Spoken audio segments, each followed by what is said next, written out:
Hello friends, कैसे हैं आप सब? उम्मीद करती हूँ आप सब अच्छे होंगे। आज मैं आपके लिए लेके आई हूँ एक बहुत इंटरेस्टिंग वीडियो जो है most brave Muslim leaders of this century.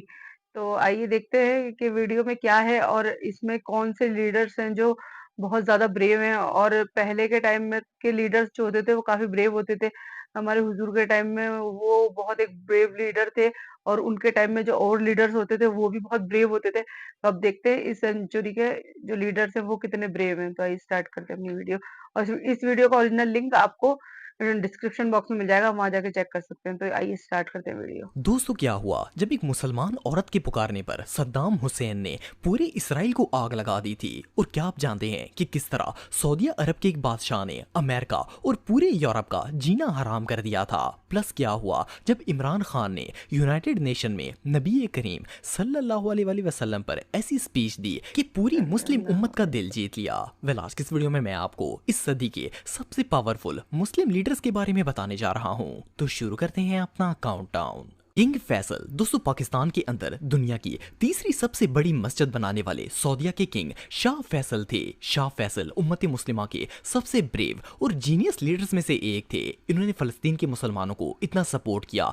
कि आज पूरी दुनिया भी मिलकर वो काम नहीं कर सकती जो इन्होंने अकेला कर दिया था।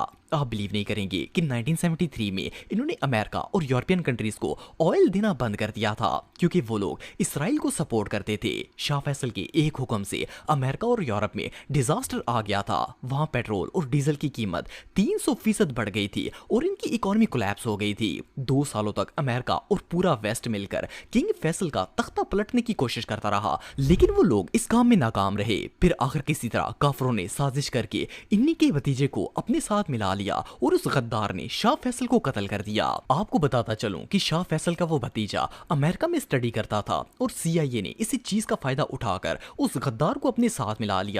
बहरहाल शाह फैसल खुद तो शहीद हो गए, लेकिन आज भी पूरी मुस्लिम उम्मत उनसे मोहब्बत करती है। अगर आप इनकी स्पीचेस सुनेंगे तो आपको अंदाजा होगा कि अगर ये जिंदा रह जाते तो अमेरिका और इसराइल को तबाह होने से कोई नहीं बचा सकता था।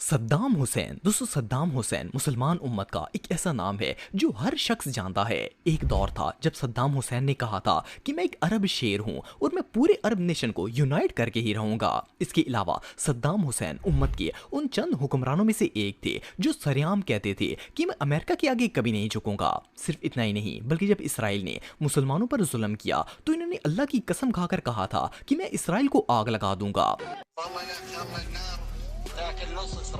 और ये सिर्फ एक स्पीच ही नहीं थी बल्कि 1991 में एक मुसलमान औरत ने सद्दाम हुसैन को पुकारा और कहा कि मेरी मासूम बच्ची को इसराइल की फोर्सेस ने कत्ल कर दिया है। अपनी मुसलमान बहन की पुकार सुनकर सद्दाम हुसैन ने कलमा पढ़ा और उसी रात इसराइल पर अटैक कर दिया। इन्होंने एक दो नहीं बल्कि एक साथ 42 मिसाइल फायर किए और रातों रात पूरे इसराइल को बर्न कर दिया। जब पूरे इसराइल को आग लग गई तो इसके बाद तो अमेरिका और यूरोप को ऐसा धचका लगा कि इन्होंने सद्दाम हुसैन के खिलाफ साजिशें शुरू कर दी। इन्हें समझ आ गई थी कि ये बंदा इसराइल को तबाह कर देगा, इसीलिए इन्होंने इराक के अंदर गद्दार लोगों के साथ मिलकर सद्दाम को कमजोर करना शुरू कर दिया। हालात यहाँ तक आ गए कि आखिरकार इन्हें गिरफ्तार कर लिया गया और अपने ही मुल्क के गद्दारों ने अमेरिका के कहने पर इन्हें फांसी की सजा सुना दी। लेकिन सद्दाम हुसैन इतने बहादुर थे कि इन्होंने आखिरी दम तक सर नहीं झुकाया बल्कि कलमा शहादत पढ़कर इस दुनिया से रुखसत हुए।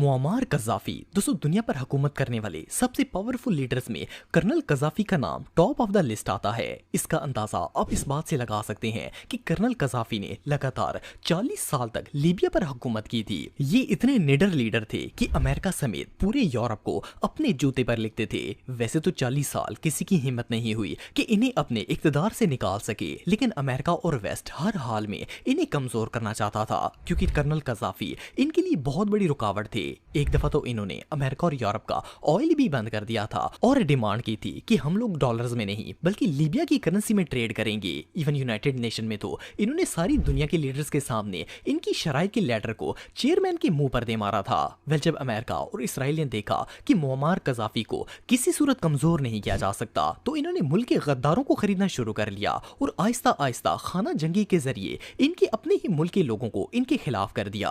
कई सालों तक लगातार साजिशें करने के बाद आखिरकार 2011 में मुल्क के अपने ही गद्दारों ने कर्नल कज़ाफी को शहीद कर दिया।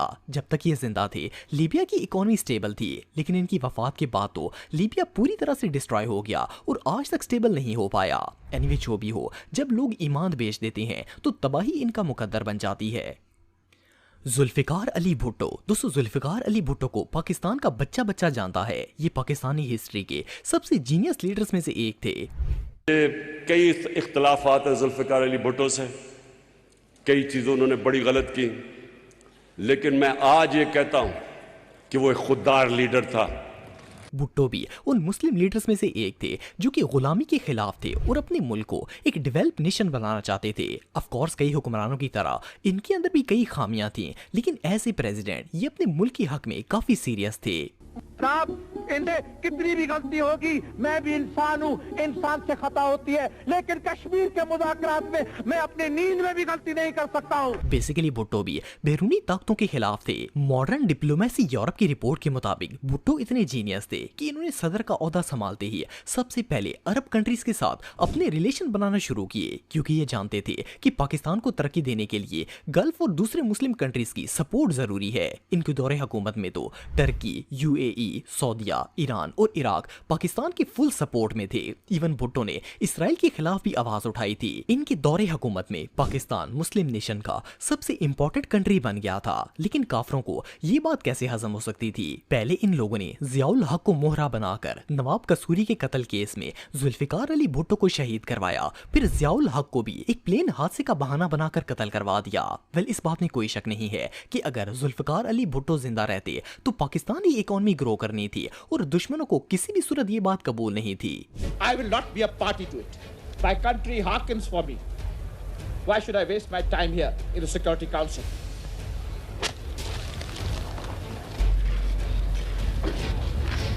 इमरान खान। दोस्तों, आजकल के दौर में शैम्पू लोगों के अलावा हर बंदा ये बात समझता है कि जो मुस्लिम लीडर्स अल्लाह और रसूल सल्लल्लाहु अलैहि वसल्लम का नाम लेते हैं, काफरों की गुलामी के खिलाफ हों और मुल्क की तरक्की करने की कोशिश करें, वो या तो मारे जाते हैं या फिर साजिश का शिकार हो जाते हैं। इमरान खान के साथ भी कुछ ऐसा ही मामला पेश आया था। सबसे पहले तो इन्होंने प्राइम मिनिस्टर बनते ही अमीर और करप्ट लोगों के खिलाफ क्रैक डाउन शुरू कर दिया, जिससे मुल्क के गद्दार लोग तो वैसे ही इनके खिलाफ हो गए थे। फिर इसके बाद इन्होंने लोगों को अमेरिका की गुलामी से आजाद करके एक इंडिपेंडेंट नेशन बनाने का काम शुरू किया। इवन ये चंद उन ऐसे हुक्मरानों में से एक हैं जिन्होंने यूनाइटेड नेशन में जाकर हमारे नबी करीम सल्लल्लाहु अलैहि वसल्लम की गुस्ताखी पर बाकायदा स्पीच दी थी। लेकिन बैरूनी ताकतों को ये बात बिल्कुल हजम नहीं हुई। पहले तो इन्होंने इमरान खान को हुकूमत से निकाला, फिर इनको मारने की कोशिश की और आखिर में केसेस बनाकर इन्हें जेल में कैद कर दिया गया। इमरान खान पहले ऐसे शख्स नहीं है जिनके साथ ऐसा हुआ हो, बल्कि अगर आप हिस्ट्री पढ़ेंगे तो जुल्म के खिलाफ आवाज उठाने वालों और दीनी हक की बात करने वालों के साथ इसी तरह का सलूक किया जाता है। लेकिन बात यह है कि इन्होंने फिर भी हिम्मत नहीं हारी, बल्कि ये आज भी अपने मौकफ पर कायम है। ये थी वीडियो और बहुत ही अच्छी वीडियो थी